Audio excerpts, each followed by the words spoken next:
In the era of globalization, the misfortunes faced by people in every region are interconnected. In August 2004, Hamas political leader Sania was assassinated, and tensions escalated in Russia, with large-scale protests breaking out in countries like Venezuela, Bangladesh, and Serbia, leading to social chaos. Compared to these events, the wild fluctuations in the stock markets of Japan and South Korea, which wiped out many people's wealth overnight, seem insignificant. These seemingly unrelated disasters are actually closely linked to an impending global financial crisis. Since the free-flowing U.S. power groups became tightly connected, everything happening in the world is tied to the addiction of Wall Street traders. The U.S. often uses regional security tensions to drive global dollars back to the U.S., pushing up American stocks and bonds, and covering for Wall Street's safe exit from financial markets. Around the same time crises began erupting worldwide, Warren Buffett's Berkshire Hathaway sold off half its Apple stock to cash out. The seasoned Wall Street investor chose to hold $270 billion in cash, waiting for the arrival of chaotic times.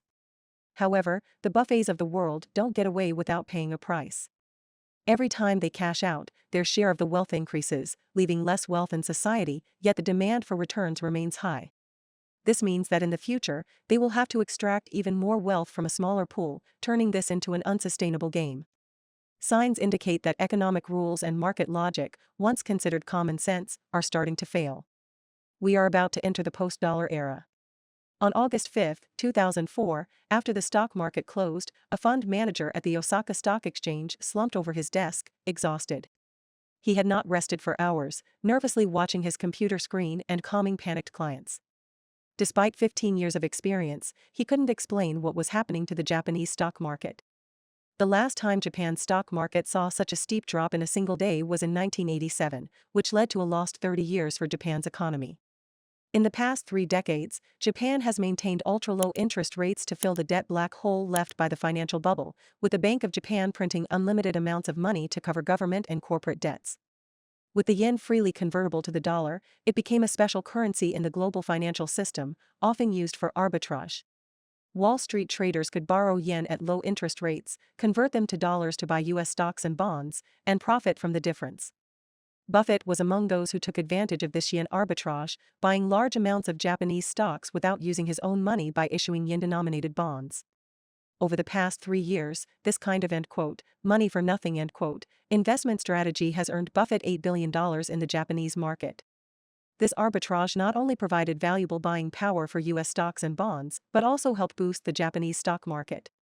On the surface, it seemed like a win-win situation for Wall Street and Japan. However, every gain has a cost, usually borne by the weaker parties. By August this year, Japan's government debt had surpassed 1,300 trillion yen, reaching 2.5 times its GDP. To avoid paying huge interest, the Bank of Japan had to maintain ultra-low interest rates, keeping the yen as an arbitrage currency. This positioning of the yen has been imposed by the U.S. for decades, making it a convenient liquidity source for U.S. stocks and bonds. However, as the yen continues to depreciate against the dollar, Japan faces severe economic disruptions, especially in energy and food imports. The sharp rise in U.S. interest rates has pushed the yen to a 38-year low against the dollar. Wall Street understands Japan's predicament and has already accumulated significant funds to short the Japanese stock market. If Japan raises interest rates to curb the yen's depreciation, the cost of borrowing yen for arbitrage would increase, putting pressure on the Japanese stock market, which is heavily reliant on such transactions. As a result, everyone is waiting for a signal. On July 31st, the Bank of Japan announced a rate hike to 0.25%, leading to a 5.8% appreciation of the yen against the dollar over the next 4 days. However, on August 5, the Japanese stock market saw its largest single-day drop since 1987, with the Nikkei index falling by 22.4%. Both the TOPIX and Japanese government bond futures triggered circuit breakers. Meanwhile, U.S. stocks, which opened 2 hours later, also fell, but by a much smaller margin. Japan, facing an existential crisis, had no choice but to reveal its vulnerabilities and take the first blow. Despite recovering some losses, the yen resumed its downward trend, indicating that Japan cannot escape this game. The recent market turmoil in Japan was just a prelude to a much larger storm. When the U.S. economic crisis hits and the Federal Reserve is forced to start cutting interest rates, it will be a decisive moment for Japan. This time, Japan's economy might not be enough to satisfy the US's appetite. To safely navigate the economic downturn, the US may need an even bigger crisis. In September 2013, a large convoy of luxury cars left the Four Seasons Hotel in Riyadh, carrying senior investment advisor Zabil Yunus and several Silicon Valley entrepreneurs to meet with managers of Saudi Arabia's public investment fund. These investment advisors, essentially financial brokers, were tasked with convincing Middle Eastern sovereign wealth funds to invest in U.S. companies. Middle Eastern sovereign wealth funds, controlled directly by Gulf states, invest the vast foreign exchange reserves earned from oil exports in global industries, with assets totaling over $4.2 trillion, equivalent to Japan's annual GDP. In the past year, U.S. financial and creative markets have seen a surge in investment, fueled by Middle Eastern money, making Yunus's business exceptionally busy. However, by 2014, Yunus noticed that business was becoming more difficult. His previously generous clients were now harder to please, demanding more conditions for their investments.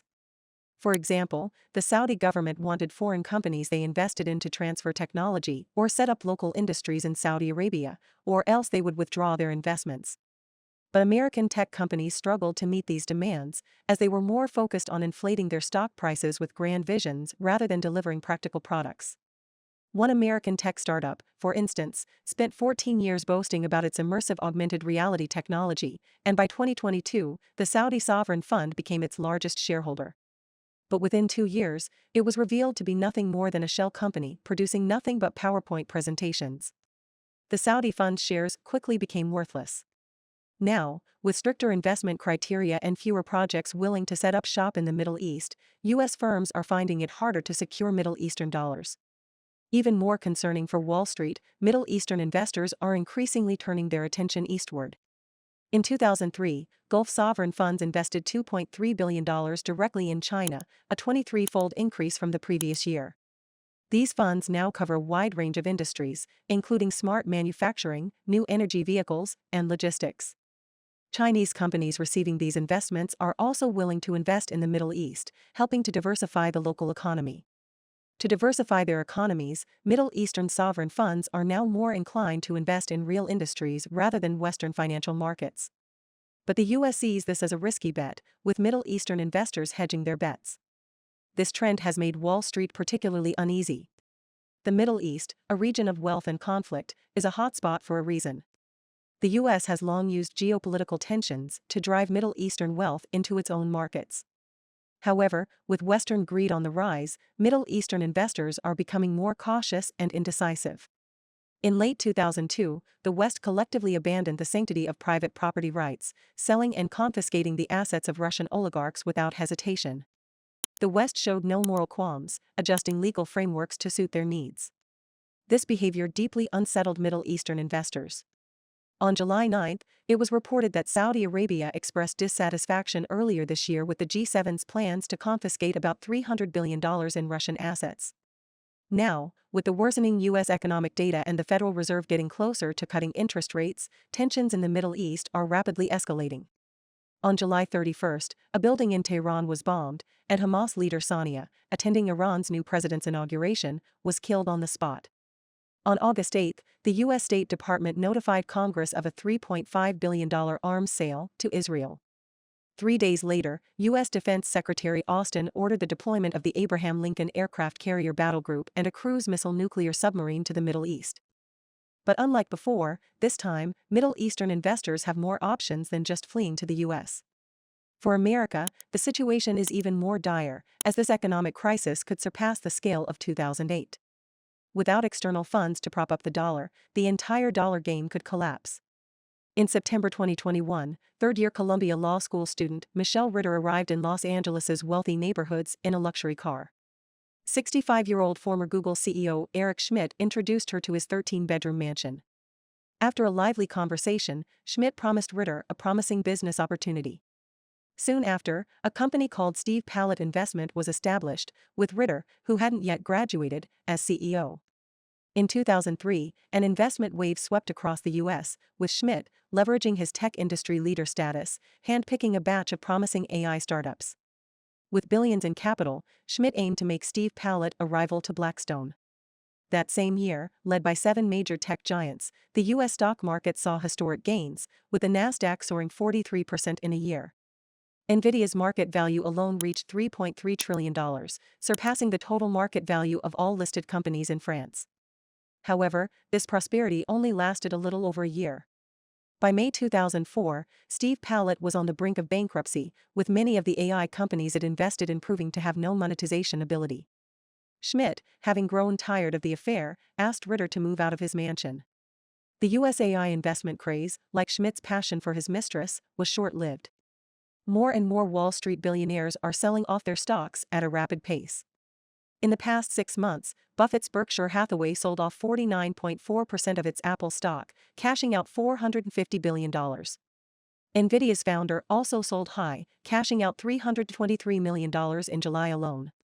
Meanwhile, Goldman Sachs' Global Macro Research Department released a report stating that U.S. productivity is expected to increase by only 0.5% over the next decade, at the cost of trillions in research and development. Increasingly, people are realizing that generative AI does not significantly boost productivity as Wall Street has hyped.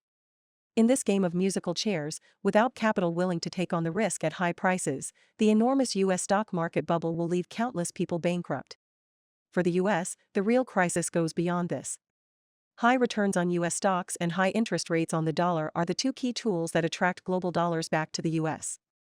However, the yield on 10-year U.S. Treasuries has risen from 0.5% in 2020 to 3.8% today. According to data from the Congressional Budget Office, in the first half of the year, U.S. government debt surpassed $35 trillion, with interest payments reaching $440 billion, exceeding the defense budget of $412 billion. In the original dollar game, although the U.S. had to pay huge interest, other countries needed to borrow trillions of dollars to buy essential hard commodities like oil and grain, forcing them to pay higher U.S. interest rates and meet various political conditions, often pledging strategic assets as collateral to avoid national bankruptcy. In this way, the U.S. could easily acquire high-quality assets from other countries to offset its high interest payments. But now, one link in this logic chain is out of America's control. In this round of dollar harvesting, many countries are not borrowing large amounts of dollars from the U.S. because they have found a country whose currency can buy anything, with high quality and low prices. This country has also led the formation of a BRICS organization, where members have everything from oil and grain to minerals, and can buy whatever they want with this country's currency. This puts the Federal Reserve in a tough spot. Maintaining high interest rates means paying astronomical interest costs. But if they start cutting rates, without collecting interest before this country goes bankrupt, it will all have been in vain. What makes matters worse is that U.S. companies are also struggling. If rates aren't cut soon, they might go bankrupt to force the Fed's hand. In the tech sector, more people are realizing that the VR boom is just another huge bubble inflated by Wall Street capital. Meanwhile, despite years of promises from Trump and Biden to bring manufacturing back to the U.S., the country still hasn't built a proper industrial chain. Ultimately, America is still best at financial games, with no tangible industry to improve people's lives. To prevent a domestic economic collapse, the Federal Reserve will eventually have to lower rates and start a cycle of cuts. In this round of harvesting, the U.S. will be left with nothing but a few $100 billion in interest payments. This outcome is unacceptable to the U.S. But America still has a card up its sleeve, the most powerful military force in human history. When purely economic means fail, those in power with brute force will not sit idly by. However, we should not fear the darkness before dawn, as the Chinese nation has seen light even in the darkest, most desperate times.